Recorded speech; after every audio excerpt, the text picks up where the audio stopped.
family worship today, read Joshua chapter 3. Previously in Joshua chapter 1, we saw where God gave commands to his people. He told them to be strong and courageous. Then we saw in chapter 2 where God gave faith to his people. We saw a lady named Rahab who was not an Israelite, not a follower of God, but she recognized God and who he was and was adopted into his family. And now we see here in chapter 3 that God gives assurance to his people.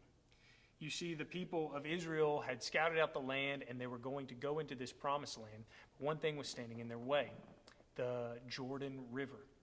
And God had instructed the priests to put the Ark of the Covenant on their shoulders and to lead the nation of Israel. And when they put their foot in the water, then it would separate and the whole nation of Israel would be able to go across on dry land.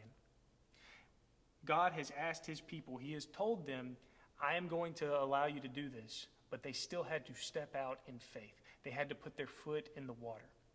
What is it today that God is asking you to step out in faith and trust him in? You see, God, he is there for us and he has promised that he'll be there for us, but there's still this action on our part to trust him. But when you do trust him, as the people did here, you see that when they put their foot in the water, it separates and they see the glory of God and his goodness, and they are assured of that as they enter into the promised land. Also, when they go into the promised land, it wasn't perfect, right? There were people in there who were seeking to harm them. There were battles ahead of them where they had to take this land back from the people who were inhabiting it.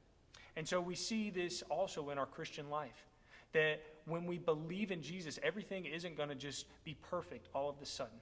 We aren't promised that in this life, but we are promised is that Jesus will be with us, that our God will fight our battles for us. And all that's required of us is that we step out in faith, knowing with full assurance that our God is there for us. So today, during family worship, ask your family, what is God asking you to step out in faith in, and will you do it?